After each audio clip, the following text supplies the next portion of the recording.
नमस्कार, आज की बात में आपका स्वागत है। पाकिस्तान के आर्मी चीफ आसिम मुनीर ने एक बार फिर न्यूक्लियर बम की धमकी दी है।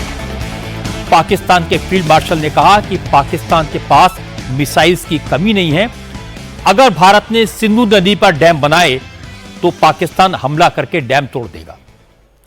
लेकिन जब जनरल साहब को याद आया कि भारत की फौज ने थोड़े दिन पहले उनकी कितनी पिटाई की थी, तो जनरल मुनीर ने कहा अगर भारत के साथ जंग में पाकिस्तान कमजोर पड़ता है तो पाकिस्तान अकेला नहीं मरेगा, आधी दुनिया को साथ में लेकर मरेगा, न्यूक्लियर बम का इस्तेमाल करेगा। लेकिन भारत ने पाकिस्तान को आज फिर याद दिलाया कि अब न्यूक्लियर बम की धमकी देने से कुछ नहीं होगा। परमाणु बम की धमकियों का भारत पर कोई असर नहीं होगा। आज भारत ने कहा कि अगर कोई गड़बड़ी हुई तो पाकिस्तान को फिर घर में घुसकर मारा जाएगा। पाकिस्तान का कोई ऐसा कोना नहीं है जो हमारी सेना की पहुंच से बाहर हो। भारत के विदेश मंत्रालय ने दुनिया के तमाम मुल्कों से आज कहा कि पाकिस्तान में परमाणु बम आतंकवादियों के हाथ में है। दुनिया इस बात पर गंभीरता से विचार करे कि पाकिस्तान के न्यूक्लियर बम कितने सुरक्षित हैं। जिस पाकिस्तान में स्टेट एक्टर और नॉन स्टेट एक्टर में कोई फर्क नहीं है, जहां सरकार और फौज पूरी तरह दहशतगर्दों के साथ है, उस देश का न्यूक्लियर प्रोग्राम क्या पूरी दुनिया के लिए खतरा नहीं है? जनरल मुनीर की न्यूक्लियर बम की धमकी का मतलब क्या है? इंडस वाटर ट्रीटी रद्द होने से जनरल कितना बेचैन है, इन सब की चर्चा करेंगे। इंटरेस्टिंग बात यह भी है कि इसी तकरीर में जनरल मुनीर ने अपने मुल्क को खटारा ट्रक और भारत को चमचमाती मर्सिडीज बताया। अब पाकिस्तान के लोग भी पूछ रहे हैं कि फील्ड मार्शल ऐसी बहकी बहकी बातें क्यों कर रहे हैं? अमेरिका इस बयान पर खामोश क्यों है? इन सब की बात करेंगे, लेकिन सबसे पहले आपको यह बताता हूं कि जनरल मुनीर के बयान पर हमारे विदेश मंत्रालय ने आज क्या जवाब दिया। विदेश मंत्रालय ने जनरल मुनीर को उनकी औकात के हिसाब से जवाब दिया।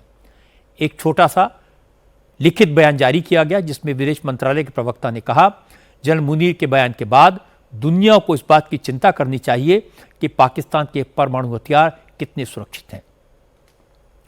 विदेश मंत्रालय ने कहा कि पाकिस्तान के एटमी हथियारों का कमांड एंड कंट्रोल बिल्कुल भी सेफ नहीं है और इंटरनेशनल कम्युनिटी को चाहिए कि वो तुरंत पाकिस्तान के परमाणु हथियारों की सुरक्षा पर ध्यान दें, क्योंकि पाकिस्तान के परमाणु हथियार किसी भी वक्त आतंकवादियों के हाथ में जाने का खतरा है, क्योंकि पाकिस्तान की फौज दहशतगर्दों से मिली हुई है।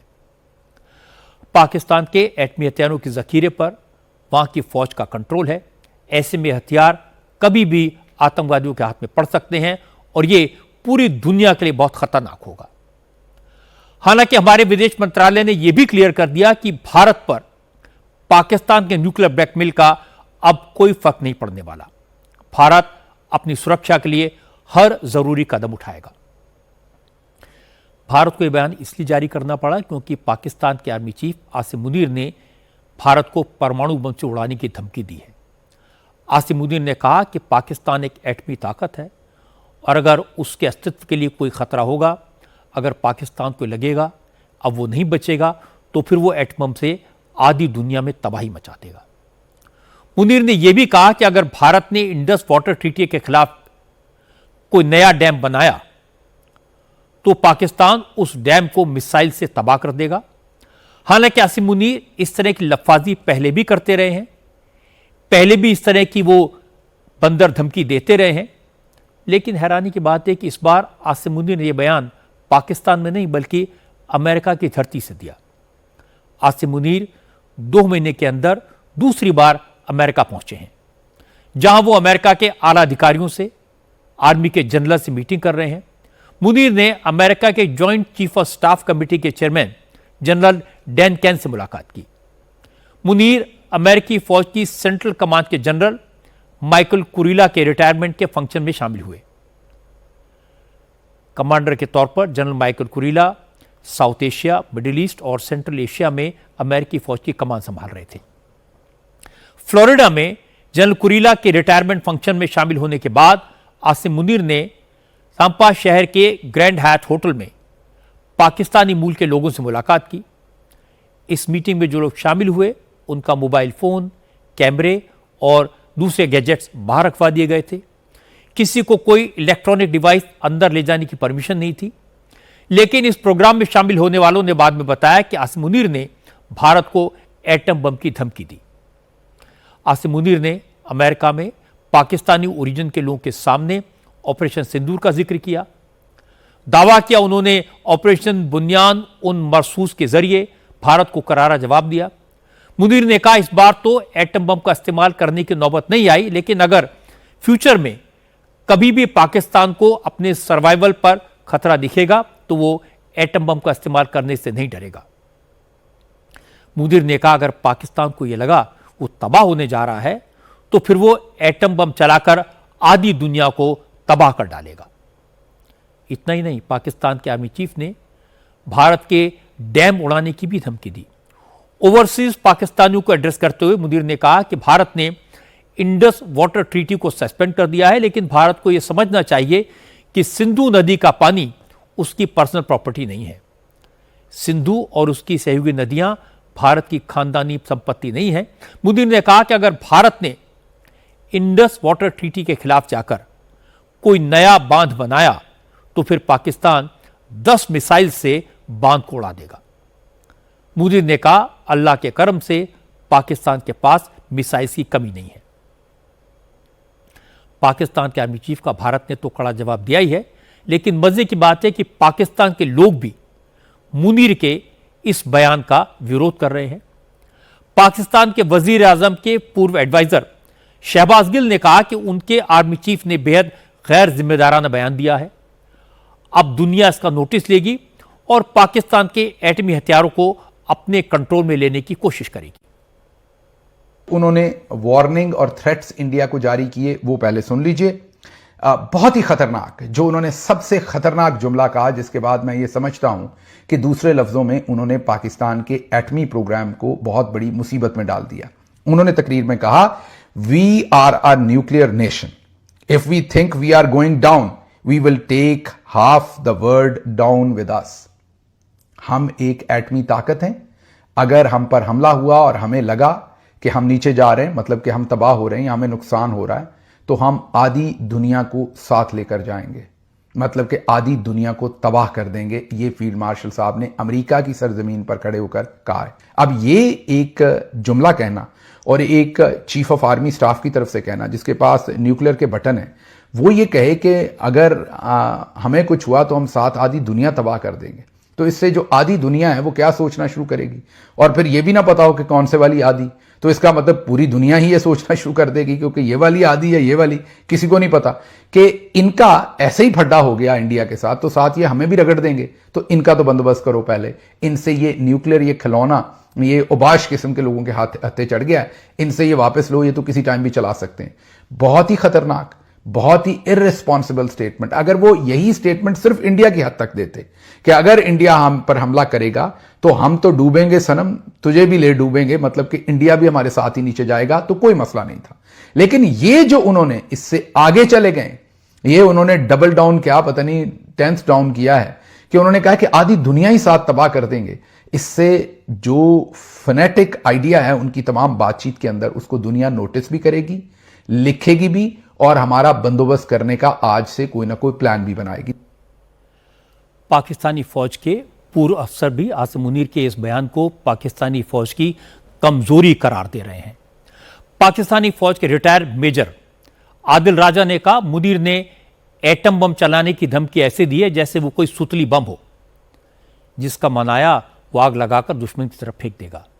आदिल राजा ने कहा कि मुनीर तो अमेरिका के सज्जे के लिए गए हैं, वहां से भारत को एटम बम की धमकी दे रहे हैं, इससे पाकिस्तान को बहुत नुकसान उठाना पड़ेगा।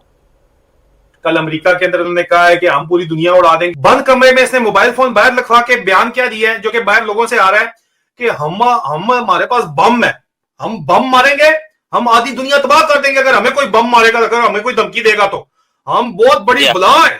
ये मैं मजाक नहीं कर रहा हूं, ये इसको इंटरनेशनल मीडिया रिपोर्ट कर रहा है। अगले 2-3 दिनों में इसके ऊपर बहुत सी बातचीत सामने आएगी। और उनका ख्याल था कि सिर्फ जो गिनती के 2 दर्जन लोग अमेरिका में ग्रैंड हयात में टैंपा फ्लोरिडा में बैठे हैं, ये उनको इंप्रेस करने के लिए इस तरह की जो है भड़के मार रहे हैं। लेकिन जब बंदे के अंदर इंटेलेक्ट नहीं होता, कोई फोरसाइट नहीं होती, तदबीर और तदब्बर नहीं होता, तो बंदा इसी तरह की बड़के मारता है, जैसा कि बड़के आसिम मुनीर ने कल टैंपा फ्लोरिडा में मारी हैं कि हम आधी दुनिया तबाह कर देंगे, हमारे ऊपर किसी ने आंख दिखाई। तुम लेटे हुए हो अमेरिका के अंदर बैठ के, वहां पे सजदे करने पहुंचे हुए हो, तो तुम्हारे ऊपर क्यों कोई कुछ करेगा? क्या तुम बातें कर रहे हो? लेकिन मजाक हमारा पूरी की पूरी कौम का बन रहा है कि कितना वाहियात किस्म का ये बंदा है यार, इस बंदे को बात करने का तरीका सलीका नहीं है, और किस किस्म की घटिया फौज ये बन गई है, सच अ फॉल फ्रॉम ग्रेस, कि ये बंदा जो है ये किस तरह की है, इसको बात करने का तरीका और तमीज नहीं है। ये पूरी दुनिया में इस फौज को रिप्रेजेंट कर रहा है, और 7 लाख की फौज, एक मच्छर ने अगर हिजड़ा उसको बनाया हुआ है, तो आप साले एक मच्छर, जारी बात है कि पूरी फौज को अगर बना के बैठा हुआ है, तो हकीकत क्या है? ये याशी पट रहा है टैंपा फ्लोरिडा के अंदर, अभी ये ब्रसल में बैठा हुआ है, सैयद, सारे नामों के शुरू में सैयद लगा के इसको होस्ट कर रहे हैं। और माजरत के साथ, please don't mind, but this is a reality, ठीक है, माइंड मत कीजिएगा, मैं बड़े दिल से कदर करता हूं सादात की, लेकिन ये क्या हरकत यहाँ पे हो रही है यार? आप लोग क्या कर रहे हो? ये इंटरेस्टिंग बात यह कि भारत को धमकी देते मुनीर ने यह भी मान लिया कि भारत और पाकिस्तान में बहुत फर्क है। आसिम मुनीर ने कहा कि भारत हाईवे पर तेज रफ्तार से दौड़ने वाली फरारी की तरह है और पाकिस्तान मिट्टी बजरी से भरा ट्रक। अब अगर ट्रक मर्सिडीज से टकराएगा, फरारी से टकराएगा, तो क्या नुकसान होगा? आसिम मुनीर के इस बयान का पाकिस्तान में बड़ा मजाक उड़ाया जा रहा है। लोग कह रहे हैं कि मुनीर को फरारी और मर्सिडीज का फर्क ही नहीं मालूम। हिंदुस्तान के इंडस्ट्रियल बेस को तो हम वेस्ट तक हम उसको डिस्ट्रॉय कर सकते हैं, और हमारे पर ऐसी कैपेबिलिटी जो है वो एग्जिस्ट करती है। फिर उन्होंने एक बड़ी अजीब सी एग्जांपल दी। उन्होंने कहा कि हिंदुस्तान जो है, उन्होंने खुद कहा कि मैं क्रूड एग्जांपल से समझाना चाहता हूँ कि हिंदुस्तान एक शाइनिंग मर्सिडीज़ के तौर पे की तरह की चीज़ है, जो एक हाईवे पे अगर निकले तो वो एक फिरारी हो सकती है। अब ये पता नहीं मर्सिडीज़ को फिरारी से उन्होंने कैसे जोड़ा।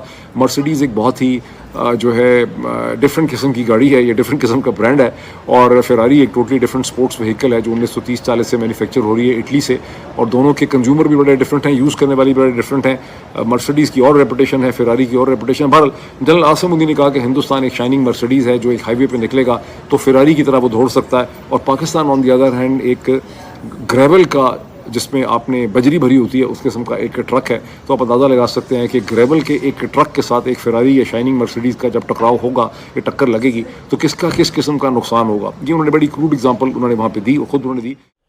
अब सवाल है कि जब पाकिस्तान के लोग ही आसिम मुनीर के बयान पर हंस रहे हैं, तो फिर जनरल मुनीर इस तरह की बहकी बहकी बातें क्यों कर रहे हैं? अमेरिका जाकर उन्हें यह सब कहने की क्या जरूरत पड़ी? इस सवाल का जवाब भी पाकिस्तान से ही मिल गया। पाकिस्तान के लोगों का कहना है कि आसिम मुनीर का टेन्योर इसी साल नवंबर में ख़त्म हो रहा है। वो 5 साल का एक्सटेंशन चाहते हैं, लेकिन पूर्व प्रधानमंत्री नवाज शरीफ ने इसमें अड़ंगा लगा रखा है। नवाज शरीफ फिर से वजीर आज़म बनना चाहते हैं। वो चाहते हैं इसमें पाकिस्तानी फौज उनको सपोर्ट करे, तभी जनरल मुनीर को एक्सटेंशन मिलेगा। मामला अटका हुआ है, इसलिए मुनीर लंबे चौड़े बयान देकर अपने फेवर में माहौल बनाने की कोशिश कर रहे हैं। नवाज शरीफ साहब जो हैं, उनका ये कहना है कि जनाब अगर आपने एक्सटेंशन लेनी है तो फिर मामला मेरे साथ तय किए जाएं। तो ये इस वक्त का मामला है, इस वक्त इशू ये फंसा हुआ है। तो जनरल आसिम मुनीर साहब 5 साल के लिए एक्सटेंशन लेना चाहते हैं, और नवाज शरीफ साहब जो हैं वो चाहते हैं कि पहले उनको वजीर आज़म बनाया जाए और शहबाज शरीफ साहब को हटा दिया जाए, और ऐसी सूरत में उनको एक्सटेंशन मिल जाएगी। इसलिए यहाँ पे चीज़ें फंसी हुई हैं। अगर मामला सादा होते तो फिर अब तक नोटिफिकेशन हो चुका होता और ये एम्बिग्युइटी ख़त्म की जा चुकी होती। अभी तक चूँकि ये नोटिफिकेशन नहीं हुआ, ये किसी तरफ से सरकारी बयान नहीं आया, DGI-SPR खामोश हैं, वज़ीर इत्तलात खामोश हैं, अभी कोई भी नहीं आया। इस दौरान कुछ और ख़बरें भी आई थीं कि शायद उनको सदर ममलिकत बनाया जा रहा है। तो ये सारी सूरत हाल के लिए, ये सारी चीज़ों को हल करने के लिए, क्योंकि इस दौरान मामला जो है वो सारे तनाज़ात का शिकार है। आसिम मुनीर जिस तरह की बहकी बहकी बातें कर रहे हैं, वो उनका कसूर नहीं है। कसूर तो उनका है जिन्होंने फेल्ड फील्ड मार्शल को व्हाइट हाउस में लंच कराया था। आसिम मुनीर जिस तरह से आधी दुनिया को उड़ाने की धमकी दे रहे हैं, वो उनका कसूर नहीं है। कसूर तो उनका है जिन्होंने दूसरी बार आतंकवाद के आका को अमेरिका बुलाया और अमेरिकी सेना के पूर्व अधिकारियों के साथ बिठाया। कसूर पिटे हुए मुनीर का नहीं है, कसूर तो पाकिस्तान की थकी हुई सरकार का है, जिसने जंग हारने वाले जनरल को फील्ड मार्शल बनाया। अगर आसिम मुनीर का दिमाग खराब हुआ तो कसूर उसका नहीं है, कसूर उस सिस्टम का है जिसने उसे आतंकवाद की फैक्ट्री का मालिक बना दिया। गुनहगार तो वो मुल्क भी है जिसने पाकिस्तान को IMF से लोन दिलवाया, मुनीर की दहशतगर्दी के लिए फंड का इंतजाम करवाया। आसिम मुनीर से निपटना भारत अच्छी तरह जानता है। अभी 2 दिन पहले ही हमारे एयरफोर्स के चीफ ने बताया था कि पाकिस्तान को कहां कहां मारा, कितना मारा, 6 एयरक्राफ्ट तबाह किए, एयर डिफेंस सिस्टम बर्बाद कर दिया, एयरफोर्स के स्टेशन उड़ा दिए। भारत को पाकिस्तान के न्यूक्लियर ब्लैकमेल का भी कोई डर नहीं है, क्योंकि एयरफोर्स चीफ और आर्मी चीफ दोनों कह चुके हैं भारत की मिसाइल्स की पहुंच पाकिस्तान के हर कोने पर है। प्रॉब्लम उन मुल्कों से है जिन्होंने पाकिस्तान को हथियार दिए, रियल टाइम इंटेलिजेंस दी और पाकिस्तान को अपने हथियारों का टेस्टिंग ग्राउंड बनाया। इसीलिए मुनीर की हिम्मत इतनी बढ़ी, लेकिन भारत की नीति साफ है, भारत की फौज तैयार है। इस बार मुनीर और उसकी फौज ने कोई हरकत की तो पाकिस्तान को बर्बाद होने से कोई नहीं बचा पाएगा। अब बात करते हैं अपने देश की सियासत की। आज विपक्ष ने एकजुट होकर चुनाव आयोग को घेरने की कोशिश की। राहुल गांधी की अगुवाई में आज विरोधी दलों के सांसदों ने पार्लियामेंट से इलेक्शन कमीशन के दफ्तर तक मार्च निकालने की कोशिश की। हाथों में तख्तियां लेकर राहुल गांधी, प्रियंका गांधी, अखिलेश यादव, महुआ मोइत्रा, धर्मेंद्र यादव, संजय राउत, अरविंद सावंत जैसे सब जाने पहचाने चेहरे, करीब 200 सांसद नारे लगाते हुए चुनाव आयोग के दफ्तर की तरफ बढ़े। हालांकि दिल्ली पुलिस ने पहले से इस मार्च को रोकने का इंतजाम किया हुआ था, क्योंकि विरोधी दलों ने इस तरह के प्रोटेस्ट का कोई परमिशन नहीं लिया था। विपक्ष के मांग को देखते हुए चुनाव आयोग ने अपोजिशन के 30 नेताओं को इलेक्शन कमीशन में बातचीत के लिए बुलाया, लेकिन विपक्ष के नेता 200 सांसदों के साथ चुनाव आयोग जाना चाहते थे, इसलिए हालात बिगड़े।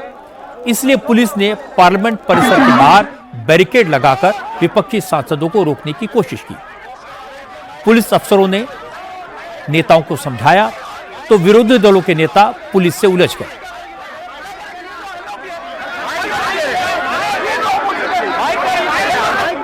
इसी दौरान समाजवादी पार्टी के अध्यक्ष अखिलेश यादव, उनके कजन धर्मेंद्र यादव और आदित्य यादव पुलिस की बैरिकेड पर चढ़ गए।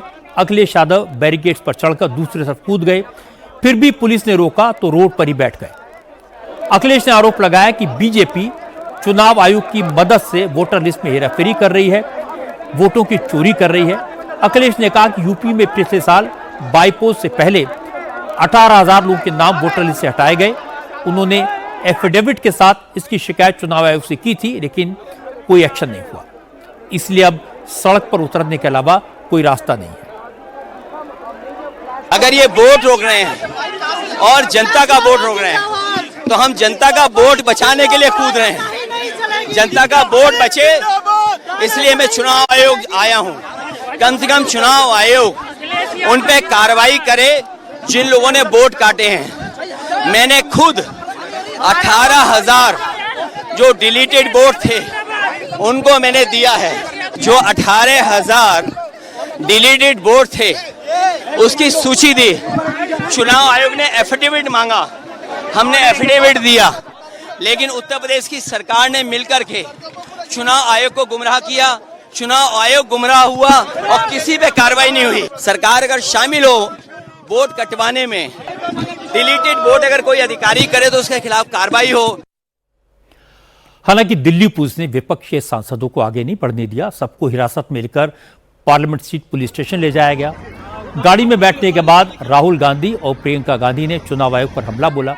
राहुल ने कहा उन्होंने जो खुलासा किया है उस पर जवाब देने की हिम्मत चुनाव आयोग के पास नहीं है, इसलिए विपक्ष को रोका जा रहा है। प्रियंका ने कहा कि सरकार विपक्ष से डरती है और इसीलिए पुलिस को आगे कर रही है। एक्चुअली बात नहीं कर सकते, रियलिटी ये है, क्योंकि सच्चाई देश के सामने है और ये जो लड़ाई है ये राजनीतिक नहीं है, ये कॉन्स्टिट्यूशन की लड़ाई है। कॉन्स्टिट्यूशन को बचाने की लड़ाई है, वन मैन वन वोट की लड़ाई है। इसीलिए हमें साफ प्योर वोटर लिस्ट चाहिए। डरे हुए हैं, कायर हैं, कायर हैं, सरकार कायर है। डरे हुए हैं, कायर हैं, कायर हैं, सरकार कायर है। हालांकि 2 घंटे के बाद इन सभी नेताओं को छोड़ दिया गया, किसी के खिलाफ कोई केस भी दर्ज नहीं किया गया। पुलिस के सीनियर अधिकारियों ने विपक्षी सांसदों से कहा, चुनाव आयोग ने 30 एमपीज को बुलाया है और अगर वो जाना चाहें तो थाने से 30 सांसद इलेक्शन कमीशन के ऑफिस जा सकते हैं, बात कर सकते हैं। हालांकि विरोधी दल का कोई नेता इलेक्शन कमीशन नहीं गया। थाने से सारे सांसद दोबारा पार्लियामेंट में पहुंच गए। कांग्रेस के एमपी रेणुका चौधरी ने कहा, सरकार विपक्ष को डराना चाहती है, लेकिन अब कोई डरेगा नहीं, चुनाव आयोग के खिलाफ मुहिम जारी रहेगी। ये क्यों 30 एमपी? ये कोई थाने में ये है क्या? ये थाने में कोई ये मुलाकात का टाइम है क्या कि 20 को देंगे 30 को देंगे?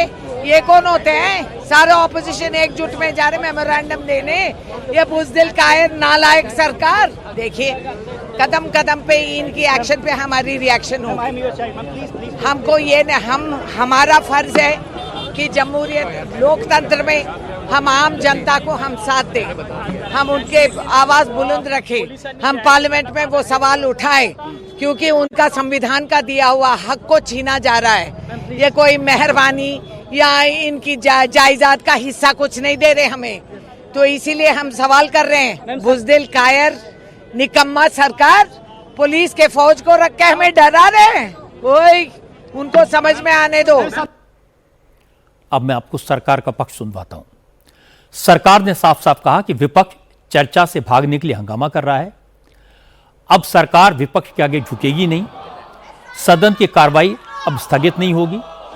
और इसके बाद आज हंगामे के बीच सरकार ने कई बिल पास करवाए। लोकसभा में शोर शराबे के बीच बिना बहस के इनकम टैक्स बिल और taxation law amendment bill pass हो गया। लोकसभा ने नेशनल स्पोर्ट्स गवर्नेंस बिल और national anti doping amendment bill को भी मंजूरी दे दी। इस पर विपक्ष के सारे संशोधन खारिज कर दिए। राज्यसभा ने भी हंगामे के बीच मर्चेंट शिपिंग बिल को पास कर दिया।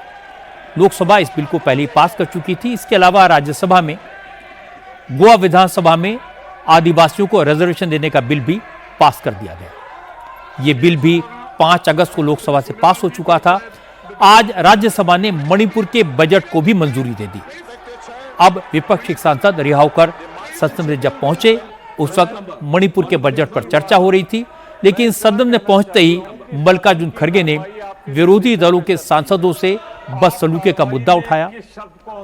विरोधी दलों के सांसद नारेबाजी करने लगे। हंगामे के बीच ही मणिपुर का बजट और जीएसटी से जुड़ा एक और बिल पास कर दिया गया। राज्यसभा में नेता सदन जेपी नड्डा ने कहा, एक तरफ विपक्ष मणिपुर के हालात पर घड़ियाली आंसू बहाता है, तो दूसरी तरफ मणिपुर के बजट पर चर्चा के बजाय हंगामा कर रहा है। नड्डा ने कहा, विपक्ष सदन में सरकारी कामकाज को रोकना चाहता है, लेकिन अब सरकार ऐसा नहीं होने देगी। The discussion is going on Manipur bill, and I think anything beyond that should not be recorded and should not go on record. All right, we continue. That should not go on record, which is not part of the bill. जैसा leader of the opposition ने कहा कि democracy की रक्षा होनी चाहिए, बिल्कुल होनी चाहिए, लेकिन इस हाउस को बंधक भी नहीं बनाया जा सकता। We cannot make it a hostage. After all business advisory committee में डिस्कस हुआ कि bills will be passed, and today I am shocked the role of opposition. Those who were talking about Manipur for the last 2 years, when the bill was being passed, they were opposing it. They were opposing it. विरोधी दलों का प्रदर्शन कर्नाटक की voter list में गड़बड़ी को लेकर हो रहा है, लेकिन हैरानी की बात है कि कर्नाटक की एक लोकसभा सीट पर वोटर लिस्ट में गड़बड़ी के दावे राहुल गांधी ने किए थे। चुनाव आयोग की तरफ से बार बार एफिडेविट मांगे जाने के बाद भी राहुल गांधी शपथ पत्र पर दस्तखत करने को तैयार नहीं है। आज फिर चुनाव आयोग ने राहुल गांधी से हलफनामा देने को कहा। कर्नाटक, महाराष्ट्र और हरियाणा के मुख्य चुनाव अधिकारियों ने राहुल गांधी को नोटिस भेजकर कहा कि उन्होंने जो आरोप लगाए हैं उनको अगर वो सच मानते हैं तो हलफनामे पर साइन करें। चुनाव आयोग ने कहा अगर राहुल गांधी हलफनामे पर साइन करने को राजी नहीं होते तो चुनाव आयोग को बदनाम करने के लिए देश से माफी मांगे। लेकिन राहुल गांधी ने एफिडेविट पर साइन करने से साफ इनकार कर दिया। राहुल ने कहा उन्होंने जो डेटा दिया है वो चुनाव आयोग का ही है, तो फिर वो एफिडेविट क्यों दे। चुनाव आयोग खुद ओथ लेकर कहे कि उसका डेटा सही है। लेकिन मजे की बात है कि राहुल गांधी के दावों पर कर्नाटक कांग्रेस के नेता ही उंगली उठाने लगे हैं। आज इस चक्कर में कर्नाटक की कांग्रेस सरकार के मंत्री केएन राजन्ना की तो कुर्सी चली गई। केएन राजन ने कहा कि राहुल गांधी को ऐसे इल्जाम नहीं लगाने चाहिए, उन्हें वोट चोरी की बात नहीं करनी चाहिए, क्योंकि जब लोकसभा चुनाव में वोटर लिस्ट बनी तो कर्नाटक में कांग्रेस की सरकार थी, कांग्रेस के राज में यह सब हुआ, तो कांग्रेस को ही वोटर लिस्ट बनते समय ख्याल रखना चाहिए था। उस वक्त तो कांग्रेस ने ध्यान नहीं दिया, इसलिए इलेक्शन कमीशन को दोष देना ठीक नहीं होगा। जैसे ही मिनिस्टर राजन्ना ने यह बात कही, उसके कुछ घंटों के बाद दिल्ली से फरमान जारी हुआ कि राजन्ना को मंत्री पद से हटा दिया जाए। राजन्ना को कैबिनेट से इस्तीफा देने को कहा गया। हालांकि राजन्ना ने पहले कहा कि वो इस्तीफा क्यों दें, उन्होंने कोई गलत बात नहीं कही, लेकिन कुछ ही देर बाद वो अपना इस्तीफा लेकर मुख्यमंत्री सिद्धरामैया के पास पहुंच गए और मिनटों के बाद ये खबर आ गई कि राजन्ना का इस्तीफा गवर्नर ने मंजूर कर लिया। ಸುಮ್ಮನೆ ಇದೆಲ್ಲ ಮಾತಾಡಕ್ಕೆ ಹೋದ್ರೆ ಬೇರೆ ಬೇರೆ ಈ ವೋಟರ್ ಲಿಸ್ಟ್ ಎಲ್ಲ ಯಾವ ಕಾಲದಲ್ಲಿ ಮಾಡಿದ್ದು, ನಮ್ಮದೇ ಸರ್ಕಾರ ಇರುವಾಗ ಮಾಡಿರೋದು, ಅವಾಗೆಲ್ಲ ಏನು ಕಣ್ಮುಚ್ಕೊಂಡು ಕೂತಿರ್ತಾರೆ ಎಲ್ಲರೂ। राहुल गांधी दावा कर रहे थे कि उनका खुलासा परमाणु बम की तरह फूटेगा, लेकिन खुद कांग्रेस सरकार के कैबिनेट मिनिस्टर ने परमाणु बम की हवा निकाल दी। इस चक्कर में मंत्री जी की कुर्सी चली गई। लेकिन केएन राजन्ना ने जो सवाल उठाए उनके जवाब मिलने तो जरूरी है। जो वोटर लिस्ट कांग्रेस की सरकार के वक्त बनी, जिस वोटर लिस्ट से कर्नाटक में कांग्रेस की सरकार बनी, उसी वोटर लिस्ट की गड़बड़ियों का हवाला देकर राहुल गांधी चुनाव आयोग पर कीचड़ कैसे उछाल सकते हैं। चुनाव आयोग बार बार शपथ पत्र के साथ शिकायत देने को कह रहा है, लेकिन राहुल गांधी एफिडेविट देने को तैयार क्यों नहीं है। अगर राहुल ने सच बोला है, उनके सबूत पक्के हैं, तो फिर एफिडेविट देने में कैसा डर। कुछ दिन इंतजार हो सकता है। राहुल के डर की वजह से खुलासा एन राजन्ना ही करें, लेकिन उन पर कैसे एक्शन हुआ ये आपने देख ही लिया। राहुल गांधी ने कर्नाटक की वोटर लिस्ट का मसला उठाया, लेकिन टारगेट है बिहार में वोटर लिस्ट का इंटेंसिव रिवीजन, और बिहार में वोटर लिस्ट के रिवीजन न होने देना, इसकी कोशिश की जा रही है। इसलिए बिहार में भी चुनाव आयोग के खिलाफ कांग्रेस, आरजेडी और लेफ्ट पार्टी मिलकर प्रोटेस्ट कर रही हैं। आज भी सीपीआई-एमएल ने प्रोटेस्ट मार्च निकाला। विपक्षी दलों का कहना है कि वोटर लिस्ट के रिवीजन की आड़ में वोट का अधिकार छीना जा रहा है। जिन 65 लाख लोगों के नाम लिस्ट से हटाए गए हैं, उनके बारे में प्रॉपर इंफॉर्मेशन नहीं दी जा रही। लेकिन आज चुनाव आयोग ने कुछ वीडियो जारी किए, जिसमें कांग्रेस और आरजेडी के नेता कैमरे पर मान रहे हैं कि बिहार में वोटर लिस्ट के रिवीजन का काम बेहतर ढंग से हो रहा है। जहां जहां गड़बड़ियां मिली, उन्हें राजनीतिक दलों के बीएलए ठीक करवा रहे हैं। इन लोगों ने बताया कि चुनाव आयोग की तरफ से सभी पॉलिटिकल पार्टी के रिप्रेजेंटेटिव्स को ड्राफ्ट लिस्ट की कॉपी दी गई थी और उनसे कहा गया है कि अगर कुछ गड़बड़ी हो तो बीएलओ से मिलकर उसे ठीक कराएं।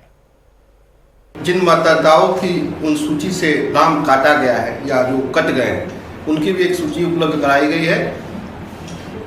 1 महीने के भी जो टाइम है, जो समय है, 1 अगस्त से 1 सितंबर तक का, इन बीचों में हमारी पार्टी के द्वारा हर बूथ पर बीएलओ के माध्यम से पूरी मुस्तैदी से, पारदर्शिता से यह देखना है और जिन लोगों को का नाम कटा है और जिन लोगों का नाम उस वोटर लिस्ट में नहीं आ पाया है, उनके लिए दावा आपत्ति के माध्यम से उनको जोड़ा जाएगा, ताकि चुनाव आते आते पारदर्शिता लाया जा सके।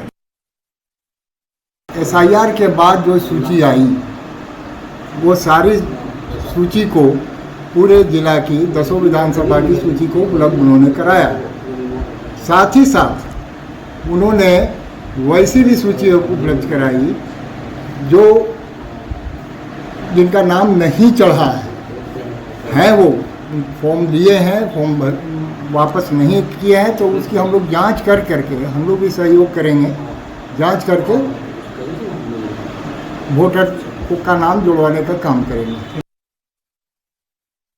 आज हम लोगों को वोटर लिस्ट प्राप्त हुआ है और वोटर लिस्ट के साथ साथ जितने वोटर छूटे हुए हैं वह भी लिस्ट प्राप्त हुआ है। उसमें हम लोग देखेंगे कौन हमारे लोग छूटे हुए हैं, कौन मृत हैं, कौन यहाँ नहीं है। वह देख करके 1 महीना के अंदर में जो आपत्ति देना है हम लोग 1 महीना के अंदर में आपत्ति देने का काम करेंगे।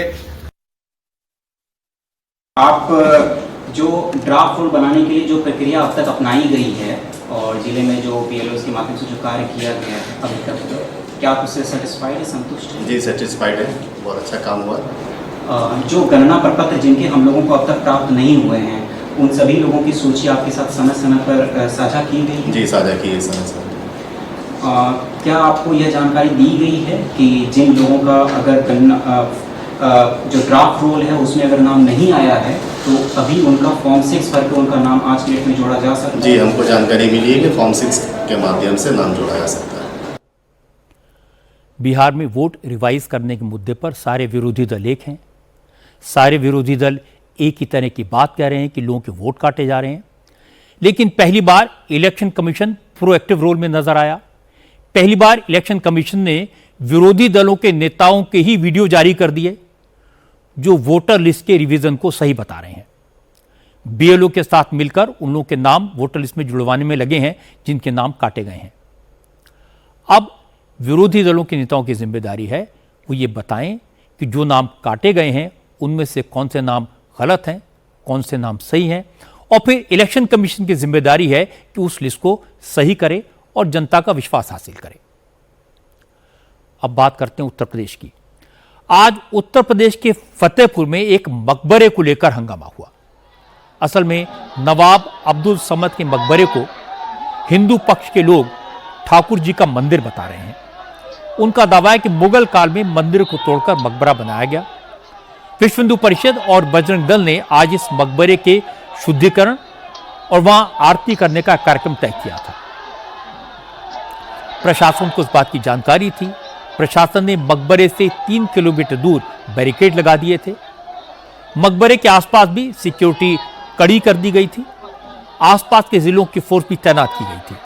लेकिन आज सुबह बड़ी संख्या में हिंदू संगठन के लोग भगवा झंडे लेकर मकबरे तक पहुंचने में कामयाब हो गए।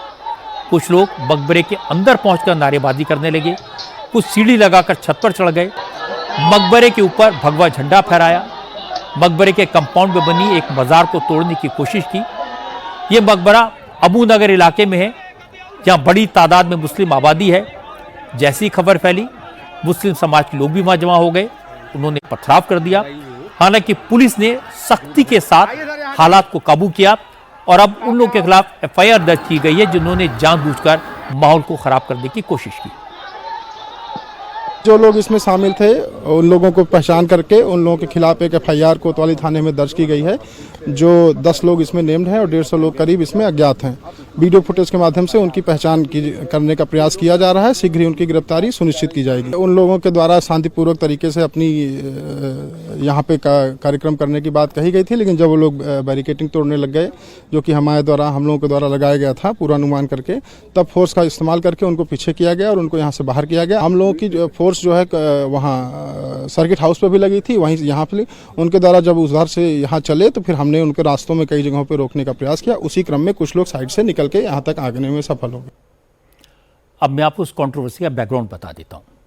नवाब अब्दुल समद का मकबरा करीब 200 साल पुराना है। फतेहपुर गजट में भी इस मकबरे को फतेहपुर की इकलौती ऐतिहासिक और पुरातात्विक महत्व की इमारत बताया गया है। लेकिन हिंदू पक्ष का दावा है कि मुगल काल में ठाकुर जी का मंदिर तोड़कर यह मकबरा बनाया गया था। फतेहपुर के BJP अध्यक्ष मुखलाल पाल और यहां के बीजेपी विधायक ने ही हिंदुओं से मकबरे के शुद्धिकरण में शामिल होने का आह्वान किया था। मुखलाल पाल ने कहा, आज जो कुछ हुआ उसके लिए प्रशासन जिम्मेदार है, क्योंकि प्रशासन हिंदुओं की बात सुनने को तैयार ही नहीं था। मुखलाल पाल ने कहा, मकबरे में शिवलिंग के ऊपर कलश टांगने वाली जंजीर आज भी है। जिस जगह शिवलिंग था वहां मजार बना दी गई, जहां मकबरा नहीं 1000 साल पुराना मंदिर था। मुगलों ने जो गलती की उसे फतेहपुर के मुसलमानों को सुधारना चाहिए, लेकिन वो अड़े हुए हैं, इसलिए अब सनातनी भी पीछे नहीं हटेंगे, ठाकुर जी का मंदिर लेकर रहेंगे। प्रशासन अपने डंडे के बल पर सब कुछ करवाना चाहता था। हम लोग भी चाहते थे कि आपस में बात हो। बिल्कुल लापरवाही थी और एक वर्ग विशेष के लोगों से वह लोग मिले थे। और एक मैं गंभीर आरोप जो लगा रहा हूं, ये सनातनियों का जो आक्रोश फूटा है, जन आक्रोश, वो है यह सब कार्यक्रम जो चल रहा था इन मीटिंगों के दौर, जब यह हो गया था कि सभी लोगों को कल एकत्रित होना था, तो जो मजार में चादरें थी वो नई वहां कैसे बिछ गई।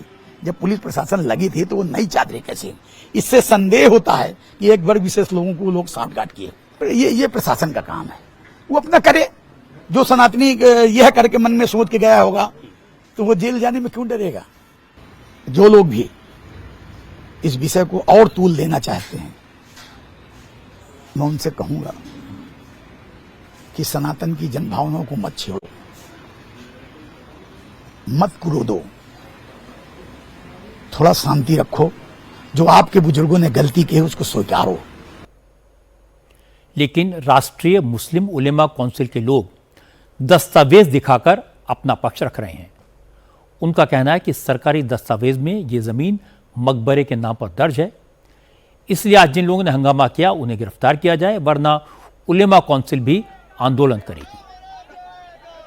फतेहपुर के अब्दुल समद कस्बे में आज जो कुछ हुआ वो निहायत ही अफसोसनाक है। राष्ट्रीय उलेमा काउंसिल के पदाधिकारियों ने भी जिला प्रशासन को सूचना दी थी कि वहाँ न्याय व्यवस्था बनाए रखी जाए, कानून व्यवस्था बनाई रखी जाए और किसी तरह के उपद्रवियों को वहाँ तक पहुँचने नहीं दिया जाए। उसके बावजूद अफसोस की बात तो ये है कि पुलिस मूकदर्शक बनी रही और हजारों की तादाद में असामाजिक तत्व वहाँ पर पहुँचे। उन्होंने कुछ मज़ारों को नुकसान पहुँचाया, भगवा झंडा वहाँ पर लहराया। मुसलमानों का जो मौलिक अधिकार है अपने धर्म को फॉलो करना, उनके धर्म की जो स्वतंत्रता है, आज उस पर भी लोग हमला कर रहे हैं और सरकार और प्रशासनिक व्यवस्था मूकदर्शक बनी है। ये अफसोसनाक है। राष्ट्रीय उलेमा काउंसिल इसकी पूर्ण रूप से निंदा करती है और जिला प्रशासन से ये मांग करती है कि वो न्याय हित में तत्काल जो उपद्रवी लोग थे उनके खिलाफ मुकदमा करे और उनको गिरफ्तार करके जेल भेजे। फतेहपुर के हिंदुओं और मुसलमानों की राय इसको लेकर बटी हुई है। फतेहपुर के हिंदुओं का कहना है कि मकबरा है तो बहुत पुराना, वो कोई आता जाता भी नहीं, लेकिन इसमें कई ऐसी निशानियां हैं जो शक पैदा करती हैं कि ये हिंदू मंदिर है। दूसरी तरफ मुसलमानों का कहना है कि मकबरे के अंदर कब्रें हैं, ऐसे में हिंदू मंदिर होने का दावा करना बिल्कुल गलत है। देखने में तो ये मंदिर लगता है, लेकिन हम लोगों ने जब से देखा है यहाँ बस मजार बनी, अंदर जाओ तो 2 मजार बनी। मजार में कभी जंजीर 1 घंटा नहीं बनता। अनीस बाबा ने तोड़ ताड़ करके उस जंजीर को कपड़े से लपेट के ऊपर बंधा दिया। हम तो भाई 55 साल हो गए, 55 साल से देख। लगभग मेरे बचपन से मैं इसको ऐसे ही देख रहा हूँ। यहाँ कोई नहीं आता जाता, खुला रहता था बराबर ही।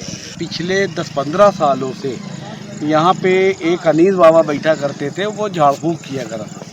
इसके अंदर जब भी गए तो एक चेन लटक रही थी और 2 मज़ारें इसके अंदर बनी हुई है। 40 साल से तो मुझको होते कि यही इसी कंडीशन में पड़ा हुआ था। जिस हिसाब से इसका गुम्बद देखा जा रहा है वो हिसाब से तो लग रहा है कि मस्जिद नहीं थी, मंदिर था। तो अंदर आपको भी दिखाई दे रहा है कि मंदिर इधर सामने देखिए दरगाह है। मस्जिद के अंदर तो चैन नहीं लटकती है।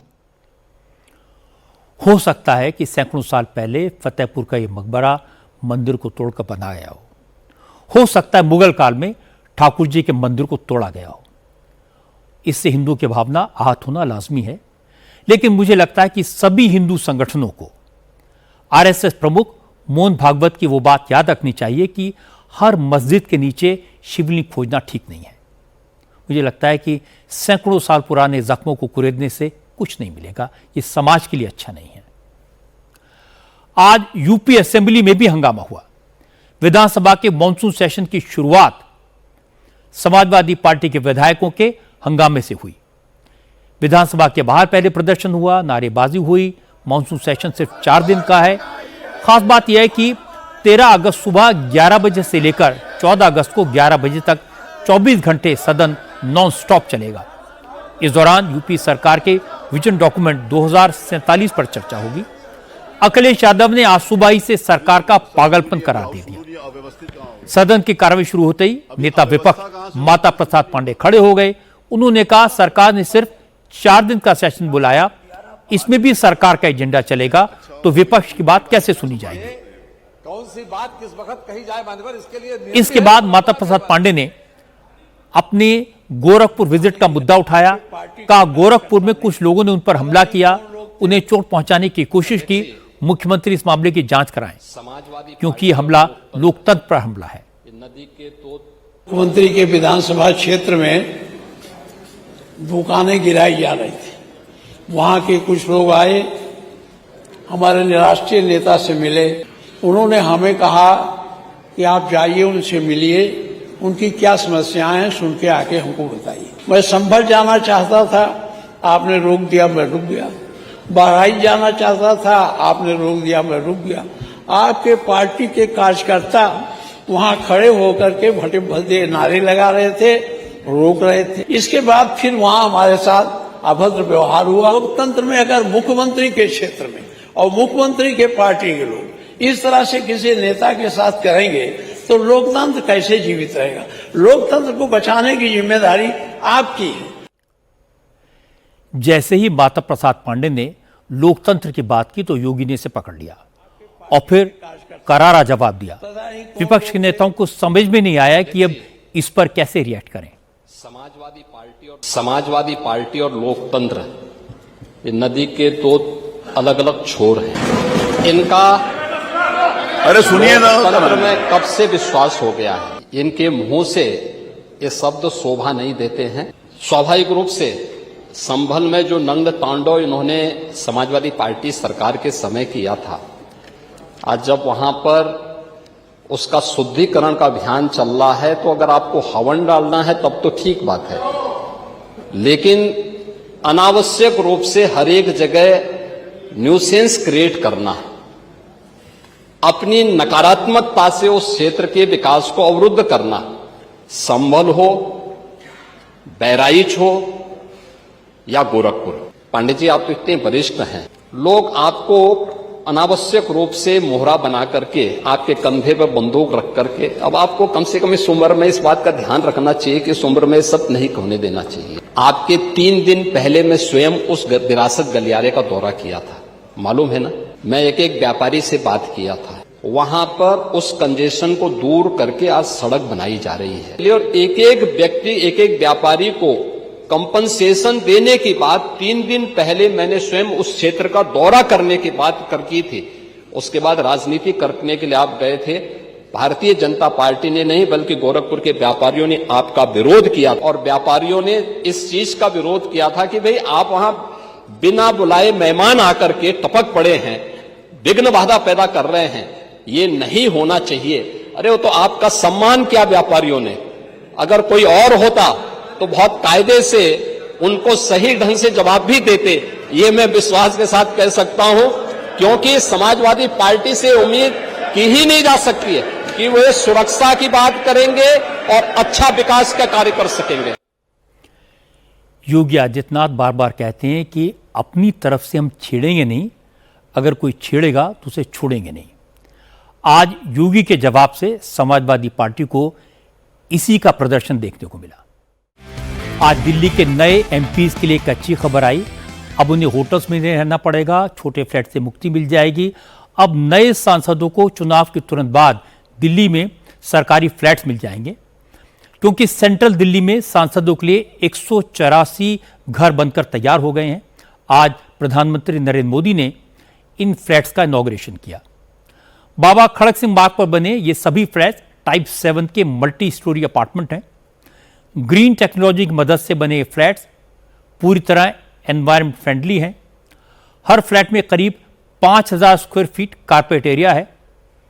इस कैंपस में सांसदों के ऑफिस, स्टाफ के लिए कमरे और एक कम्युनिटी सेंटर के लिए भी अलग से जगह दी गई है।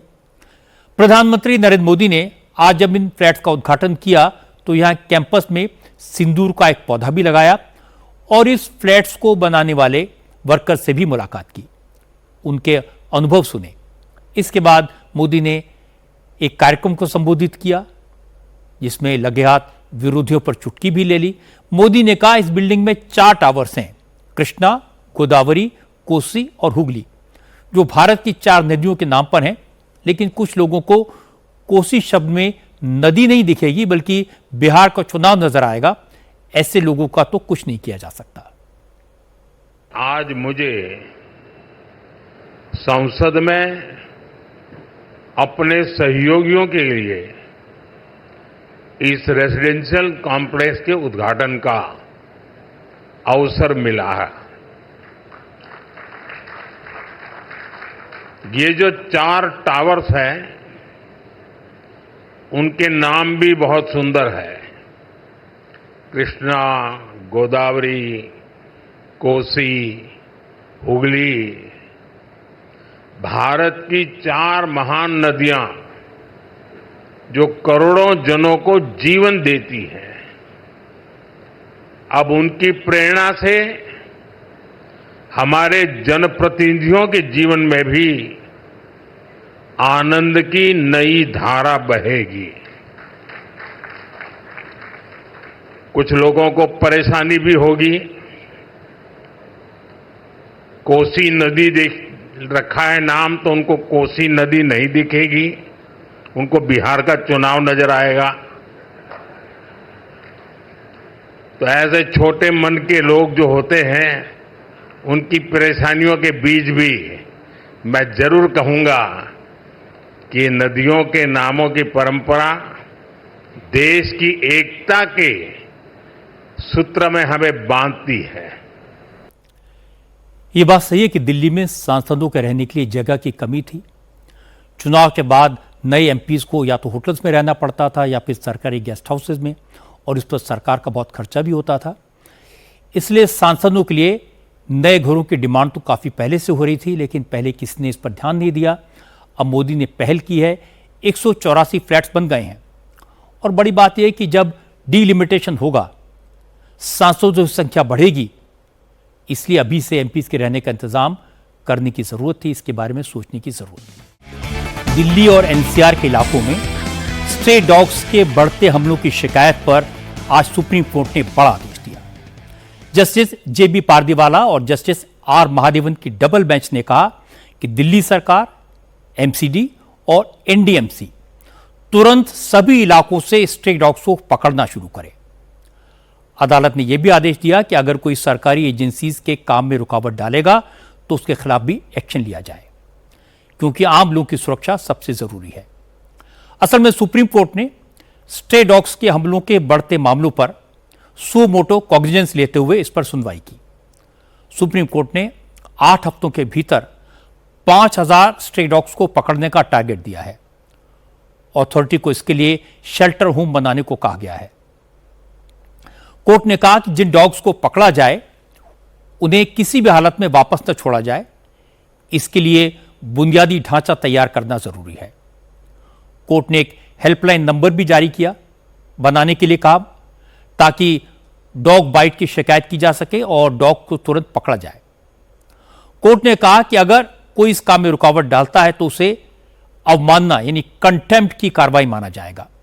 सुप्रीम कोर्ट का आदेश नोएडा, गुरुग्राम और गाजियाबाद पर भी लागू होगा। लेकिन एनिमल लवर्स ने कोर्ट के फैसले को गलत बताया, इसका विरोध किया। इंडिया गेट पर आज ही इस फैसले के खिलाफ प्रोटेस्ट भी हुआ। कई एनिमल एक्टिविस्ट इकट्ठा हुए और दिल्ली पुलिस ने इन प्रोटेस्ट को हिरासत में लिया और काफी देर हंगामा होता रहा। एनिमल राइट एक्टिविस्ट ने कहा कि दिल्ली सरकार की नाकामी की वजह से यह फैसला हुआ है, ये बेजुबान जानवरों के साथ अन्याय है, जुल्म है। डॉग्स हमारे साथ सदियों से रहे हैं, ना उनका वैक्सीनेशन हुआ, ना रेबीज इंजेक्शन लगे उनको, ना ऐसा कुछ हुआ, ना उस पर तो कुछ किया नहीं आपने। 5 दिन के अंदर हटा दीजिए, कहाँ शेल्टर में वो मरेंगे जी, कौन पूछने वाला है उनको? पता है आपको, हम स्टेलाइज के लिए ना इतना जाते हैं स्टेलाइजेशन के लिए ताकि पॉपुलेशन कम हो।